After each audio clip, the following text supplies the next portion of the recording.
Hello everybody, welcome back to Wild Shrimp. What you're looking at there is a recently overhauled, and I mean an hour ago, blue Neocaridina selection tank.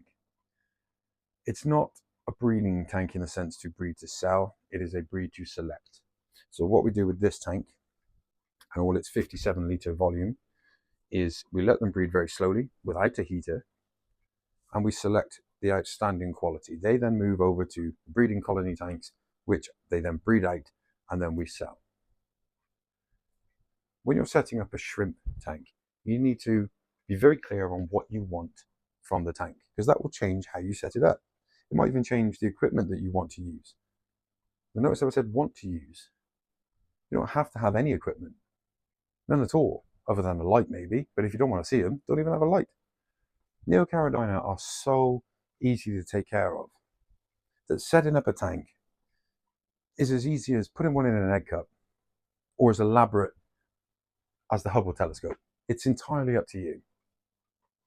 But what might you want to consider? Let's start at the bottom, substrate. You can see there, our guys are on sand. Sand is a high surface area. A big portion of the diet for Neocaridina is bacteria. Now, high surface area, meaning you can house a lot of bacteria on it, not only means a good supply of food, but also for the nitrogen cycle. Let's move up from there. Rocks. Do you need rocks? No. No, you don't. What are the benefits to having rocks? Shelter. Some rocks release minerals.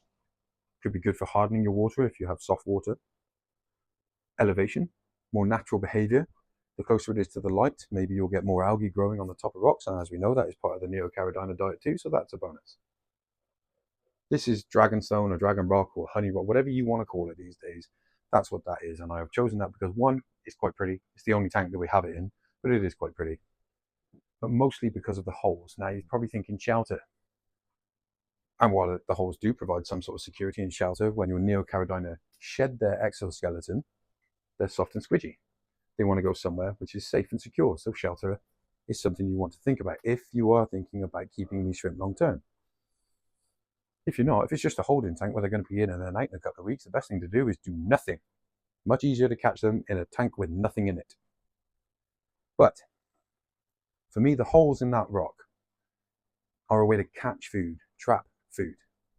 Now, especially if you have a gravel tank and you feed powdered foods, which I highly recommend you do, powdered food for breeding Neocaridina is the way to go, I promise you. Ours is on the way. We should be ready for October fish fate. Should be. No guarantees, but should be. The food disperses across the surface of the water, okay, with water tension. Then it slowly falls or gets churned up by your filter. It will stay in those pockets rather than fall through your gravel. Now we use sand so that food doesn't fall through, as well as all the benefits of the extra surface area. So rocks, good thing to include. Wood. Do you need wood? Absolutely not. You do not need wood. Do I recommend it? Every time. Every time. We spoke just now about bacteria being part of Neocaridina diet. You've put wood in your tank before. You feel how slimy it is? That's your biofilm, that's your bacteria. That's what they want. Again, this is some sort of honey wood or whatever. It's got lots of small holes in it. So it's providing the shelter. It's providing the food trays for the man-made food that we're feeding, but it is also providing an awful lot of natural food as the wood breaks down. What do we need to be aware of when we have wood in a tank? It's breaking down. That's feeding our shrimp. But as it breaks down, carbon's released. Carbon and water, carbolic acid, lowers the pH. So you need to make sure that your pH is where you want it. It does not have to be high for Neocaridina. We'll get to that in a bit. So wood is fantastic. I highly recommend wood in every situation. When I first started keeping shrimp about 15 years ago, I didn't have wood in my tanks because I never saw it in the pictures. If there was wood in these shrimp tanks, they were covered by plants and I just wasn't aware that it was there, or I wasn't looking hard enough. But the moment you add wood to a Neo breeding tank, your results are tripled. The minute you start feeding a powderized food, the results will increase by tenfold, I promise you that. Equipment. What equipment do we need? Filter. Nobody needs a filter. You don't have to have a filter if you don't want one. If you haven't already, we have a playlist called the Basics Playlist, and it is the basics of keeping aquatic life in glass boxes or plastic boxes, whatever you like. We cover that. It then goes on to talk about all the different types of equipment like air pumps and how to fix them, thermostat heaters and how the thermostat works on a bimetal thermostat. Tells you about the different types of filtration so that you can understand what you want for your situation, because it is all based on what you want to achieve. It's no good me telling you you must have a sponge filter if you're trying to keep 20 Oscars. It's no good, is it? So it's all about what you want to achieve. What does a filter do? Oxygenates the water. It's pretty much it. Yes, it will do a bit of mechanical and it will do biological, but they are secondary things. By oxygenating the water, keeping it moving, it is increasing the saturated oxygen, the dissolved oxygen in the water, which means you can have more beneficial bacteria and more livestock. Up to you. You don't have to have one. If you don't have one, live plants are recommended. Now, live plants are not the oxygen givers everybody makes them out to be, because yes, they do give out oxygen in daylight. When it's dark, they give out carbon dioxide. So it's kind of a big swing. That's a part of why the pH should be measured on your tank at the same time every day, because the pH of your tank will change throughout the day depending on the light cycle if you have live plants. So do we need live plants? No, you don't. What do they provide? They provide elevation in the water column, where they can swim up, hang on, they can walk up and down it, do whatever they want. Surface area for bacteria. Water cleaning properties by using up nutrients. But you don't need them. Do they enrich the shrimp's life? Yeah, probably. Good idea. And they look good. They help you do less water changes. What about a heater? Do you need a heater? No. There was one in here until we overhauled it. Now there isn't, because I want that heater for somewhere else. This tank does not need to breed quickly. If you want to be breeding them as quickly as possible, a heater is the way to go. Run it at 25 degrees Celsius. They will breed pretty much regular every 4 to 5 weeks. 25 to 30 offspring. If you can keep them alive with your powderized food and your good oxygenation, you're onto a winner. This is about a slow breeding tank so that we can select the best shrimp to then move to a high breeding colony. These guys don't need a heater. The lowest temperature this room is ever going to be is 22 degrees. The reason you're not looking at me right now is because I have my own weather system going on, and it ain't pretty because it is currently 28.6 degrees in here. So you don't need a heater. If you want to speed up breeding and production, yes, have a heater. However, it will shorten the life of the shrimp. But if you're breeding to sell, they should have moved on way before they get to the end of their natural life cycle in your heated aquarium. A light. Do you need a light? If you want to see the shrimp, yeah. If the tank's in a window, definitely not. Depends on the plants you're keeping, really. Shrimp prefer lower lighting. This is just a NAF light that came with the tank. I don't even know what make the tank is, to be honest. It's been here for a very, very long time, served me very well. But the only plants we have in there now are Cisphosatong, a little bit of Java fern, I think, and whatever that is, Cryptostata or dwarf hairgrass. Can't remember. It's been a very long time. So you don't need much, but you can implement almost anything in the hobby. The number one thing I would say is take your time. Definitely take your time. The best way to success with shrimp is a used substrate or a used filter. Somewhere where there is a lot of bacteria and a lot of dirt ready to go. I don't mean soil, I just mean fish poo. If you're not going to be keeping fish, you're going to have a shrimp bowl. If you can be patient enough, set the bowl up with your plants and your rocks and your hardscape, whatever filtration you're going to do or not do, put a couple of snails in.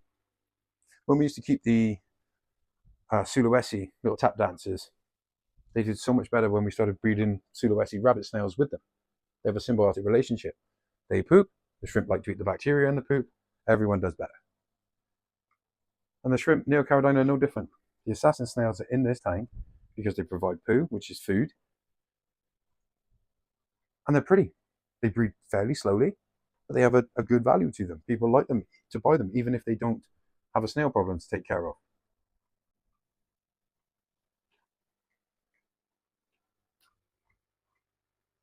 So my brain's pretty frazzled today. If I've missed anything, please put that in the comments. Just want to touch a bit more on substrate. All of our shrimp are kept on a neutral, natural, or grey substrate. There's a very important reason for that. If you haven't bought your shrimp yet, pay attention to the substrate colour they are on. The shrimp in here are a beautiful, dark, rich blue, and they're on a neutral substrate. If you put them on a darker substrate, they will go almost black. If you buy shrimp that look like this on a black substrate, then put them on this color substrate that you're looking at now, chances are they will not look like you want them to in a week or two. They will lighten up. They will become much more of a jelly than a blue dream. In fact, this one here is okay. This one is much more like a jelly. Now this is a coal. This one will come out. But this one right at the top here is very dark. And that's what we want. She's currently on black. If she comes down here, she will probably lighten up a tiny amount. But just be aware that the color intensity of the shrimp can be manipulated by the person selling them to you. So always look for shrimp on a neutral color substrate. Don't buy them out of a black sand tank. Last touch now, because they are finally ready. Here's some botanicals. These are from our new botanical range. We've got a couple of longan leaves, green and brown, because, you know, botanicals don't all have to be brown. We have acacia pods. This is not our entire range, obviously. One of my favourite is the big jackfruit leaf. Now, botanicals, do you need them? No, you don't. Is it good for the shrimp? Absolutely. How best to prepare them? Now, on our packaging, it says to heat with water before you put them in. Treat with boiled water, basically. Now, you don't have to put them in a pan and boil them. But, in fact, I'll include a little video here. Now, when it comes to preparing your botanicals, it says on our packet, and I do it with anything that is organic and natural, we soak it in boiling water first. We don't boil it, but we've got some acacia pods. Don't miss. Got some green and brown moringa or logan leaves. And a nice big jackfruit leaf. And then all we do is we'll go for half a litre of boiling water. We'll let that fill up, and when that water goes cold, then it's time to add them to the tank. Now, if you're boiling tannins out of something, but you want the tannins and you're worried you're going to lose them, you can always add that water afterwards and get the colour that you were looking for. If you are using them for antibacterial properties, that's how I like to do it. Some scientists might be telling me that completely defeats the point. They're not in there as a source of food immediately. Now, if you are feeding your shrimp primarily on leaves, which you can do on botanicals, they will live perfectly fine on that.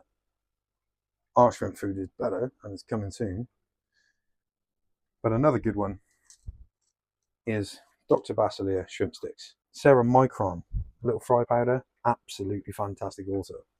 But anyway, back to botanicals. Because we're not feeding them as a food, we're not putting them in there as a food, sorry. Putting them in fresh like that is fine. Now, if you are relying on feeding them with botanicals and your new leaf has, or sorry, your old leaf has sort of expired and you haven't started preparing a new one, the next one, you've kind of already lost. A 2-week rotation is probably the best way to think of it. Put your new leaf in your boiling water, let the boiling water cool. That is now sterile. Excellent. No nasties coming in, because our stuff is 100% natural, comes direct from Thailand. No processing at all. No bleaching, no nastiness. 100% as nature intended. So treat it with hot water. Even if you want the tea color stains out of it, still treat it with hot water, and then you add the water to the tank. Dechlorinate it if you want, but you shouldn't need to. Anyway, if you have a new leaf and you want to be using it as a food for your shrimp, put it in some water about 2 weeks after sterilizing it. Put it in some water for about 2 weeks, and it will get slimy and greasy and disgusting, and that's what the shrimp want to feed on. Now, if you haven't done that by the time the leaf you fed previously runs out and it's just sort of a skeletal structure, there's going to be a gap of food for them. Yes, there's bacteria all over the tank and they should be okay. but it's going to take a week or two for that leaf to get really slimy like they want it, and it's already in the tank and they're not able to eat it. So it just slows everything down. So this is the 300th attempt of making this video. I did a long version earlier, which included the breaking down and then the refit and the filling back up, and I didn't like it. I mean, like I said, it's very hot in here, and I'm just not in the mood for it today, but I didn't want to miss this one for you. Why is the water level not at the top? Okay. So, a lot of people will tell you that Neocaridina can't handle large water changes. We have never found that to be the case. Everybody's experience is different. There's thousands of shrimp in this room. Been here for years. Never had a problem. If it was 75% water change, no issue. But more than just a 75% water change happened in this tank. So I kept 25% of the original volume. 60 litre tank, 15 litres, quick maths, all right? Nice and easy. When we go to refill it, we have removed a lot of the decor, so lost a lot of bacteria there. The plants, a lot of those have gone, lost a lot of bacteria and water cleaning properties there.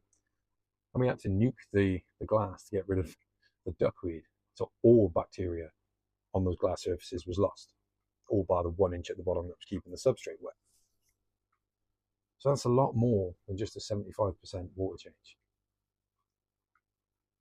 So when I put my 25% of the original volume back in, 15 litres, and then fill it up with fresh water to 75% full, that 25% of the original volume is actually 33% of this volume.